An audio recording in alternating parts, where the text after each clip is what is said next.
primeiro problema aqui mais básico é simplesmente a falta de consistência. Outra questão também é a questão psicológica. Esse aqui acaba sendo o principal problema, que é um vocabulário pobre. É aquela coisa assim, do que adianta você falar de maneira perfeita, a pessoa fala rápido e você não entendeu nada. Você vai responder o quê?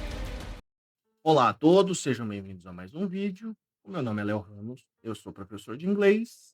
E nesse vídeo aqui eu quero falar sobre os grandes vilões. Por que que você está no nível básico e você não consegue destravar? Pelo menos aqui um desses aspectos eu acho que vai acontecer com você aqui para mostrar por que que você não está aprendendo inglês, você não está entendendo como a língua funciona e o que que você tem que fazer no longo prazo para aprender e se desenvolver nesse idioma. Então aqui o primeiro problema aqui mais básico é simplesmente a falta de consistência. Que assim, você tá lá na academia, você quer melhorar, você tem que estar lá treinando dia sim, dia não. Você quer estudar para um concurso, passar, tem que estudar todo dia. Então aqui, o primeiro problema é, às vezes a maioria das pessoas, elas esquecem que elas têm que estudar um pouquinho todo dia, reservar ali uns 15, 20 minutos para isso. Outra questão também, assim, a aula é importante? Sim. Só que para você reter o que você aprendeu na aula, é importante que você faça as lições. Então, por exemplo, eu gosto de passar filme para os meus alunos, então eu gosto que eles assistam de novo os filmes que a gente passou em aula. Outro ponto também, essa questão de leitura e escrita são também as melhores atividades para você fazer fora de aula, para você já ajudar a ir se desenvolvendo. Porque a questão da escrita é assim: você quer falar de uma maneira livre, autônoma, o que você quiser, do assunto que você quiser. Então, a escrita é a mesma coisa, só que no papel. Escreva o que você quer, da maneira que você quer, para você já ir ajudando a ter autonomia para você usar o idioma de uma maneira livre e confiante. E a questão da leitura é para você simplesmente ali, vendo um texto, ver como a linguagem funciona e tentar se esforçar para tentar traduzir e entender o que está escrito no texto. Então, essas são as três principais tipos de atividades para fazer fora da aula. Outra questão, assim, que as pessoas esquecem é as pessoas chegam e falam: ah, eu quero falar inglês. Só que elas esquecem que existem várias coisas que devem ser aprendidas simultaneamente. Então, o professor de vocês, está aqui para ajudar a tornar essa jornada mais fácil. Então, vocês têm que ver aqui que vocês também têm que aprender a falar, tá tudo interconectado. Ouvir, escrever, ler, gramática, pronúncia, vocabulário, estruturação de frase. Então, uma coisa está interconectada na outra. Então, se você está conseguindo falar bem, significa que a sua pronúncia é boa, significa que você sabe montar uma frase, você entende a gramática, você tem vocabulário para falar bem. Então são várias habilidades que têm que ser trabalhadas simultaneamente. Então você não pode esquecer que é só aula de speaking, só aula de falar. Existem várias habilidades que têm que ser trabalhadas. E cada uma de uma maneira diferente e em uma quantidade diferente. Outra questão também é a questão psicológica, né? As pessoas elas têm muito medo de errar, só que você tem que entender o seguinte: você simplesmente tem que falar, escrever, praticar, arriscar, porque o erro faz parte do aprendizado. Você vai errar várias vezes até você se tornar mestre no que você está praticando. Aí é uma questão parecida mais com artes marciais. Você está treinando chute, socos, imobilizações. Você vai ter que praticar várias vezes até você se tornar mestre nisso, faixa preta nisso. E com uma língua diferente, não é nada, não tem nada de diferente. Você vai errar várias vezes a sua pronúncia, a sua tradução, a sua gramática, tudo, até você se tornar um mestre na língua.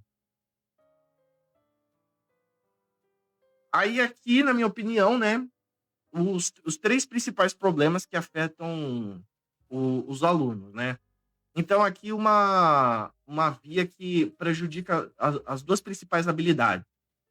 Então, se a sua pronúncia é muito ruim, você tem que entender o seguinte: você vai ter dificuldade tanto para entender o que as pessoas estão falando com você, porque você não está conseguindo distinguir o som, e também você vai ter dificuldade para falar e ser entendido pelas outras pessoas. Então, a pronúncia, às vezes, é um problema que vai te prejudicar justamente nas duas principais habilidades, que é falar e ouvir. A melhor maneira para isso é você assistir filmes e assistir filmes de uma velocidade bem lenta, 0,5. Então, a pronúncia, em alguns casos, pode ser um problema grave que o aluno não está conseguindo se desenvolver também. Outra coisa, e eu acho que esse aqui acaba sendo o principal problema, que é o vocabulário pobre. Quanto menos palavras você sabe, você vai ter dificuldade tanto para falar, quanto para ouvir e entender, quanto para ler, quanto para escrever.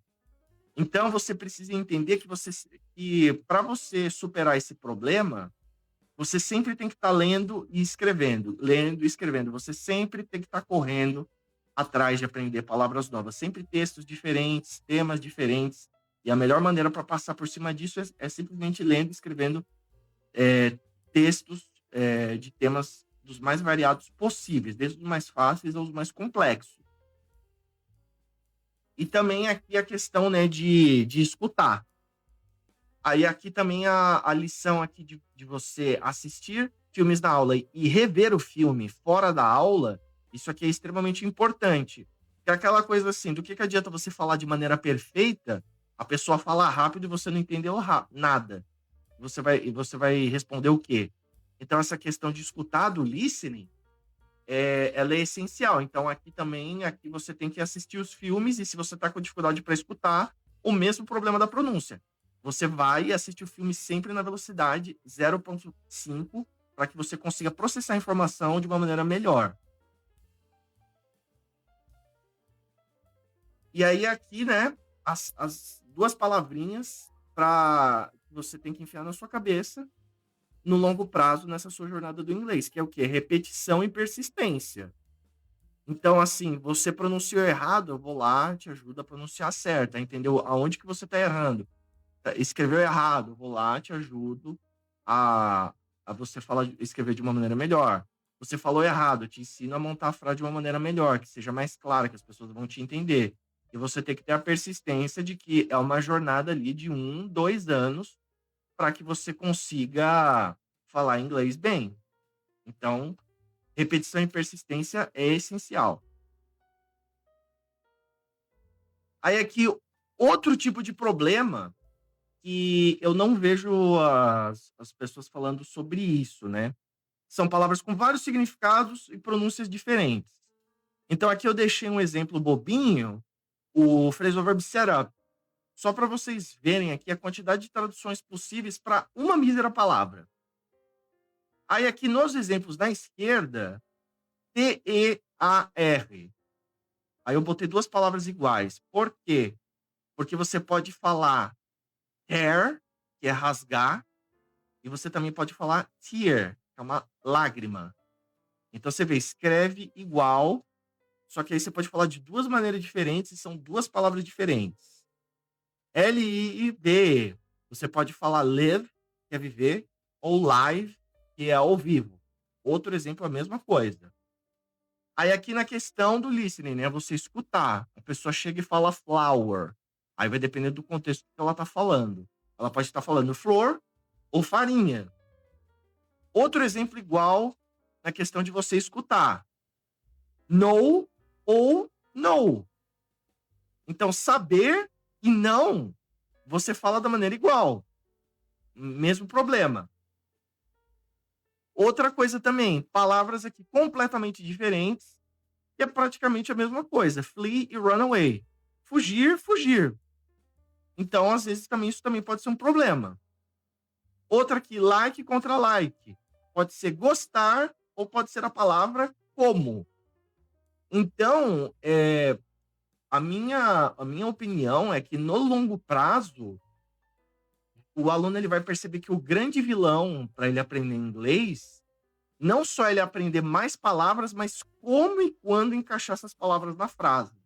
Aí aqui também, essa daqui é mais focada para os alunos básicos que não sabem nada. Então, se você é um peregrino de escolas de inglês, Aí eu só te faço essa pergunta aqui. Verbo be e verbo do. Essas são duas das palavras mais essenciais do inglês. Você sabe quando usar cada um? Existem frases muito parecidas e as pessoas se confundem completamente. É fácil de entender? Sim, se você fizer o meu curso básico. Só que como as escolas tradicionais não focam nisso, as pessoas ficam perdidas. E se você não sabe como usar esses dois verbos de maneira adequada, isso vai te prejudicar para falar qualquer coisa, das mais simples, mais bobinhas, no presente e no passado. Então, fica o alerta. Outra questão também que é bem interessante: ordem de escrever e ordem de tradução. Então, você fala português. Então o que você vai fazer de maneira automática? Você vai ler da esquerda para a direita. Aí imagina uma frase com 4 palavras. Você vai ler palavra 1, 2, 3, 4. Então aqui os exemplos, ó. I like to eat pizza.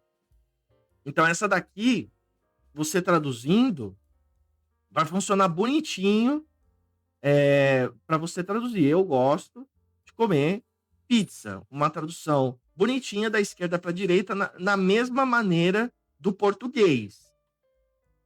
Só que os exemplos aqui embaixo eu já deixei como um sinal de alerta. Ó. My friend has a very fast car.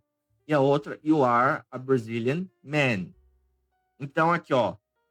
My friend has a parte em negrito. O meu amigo tem um.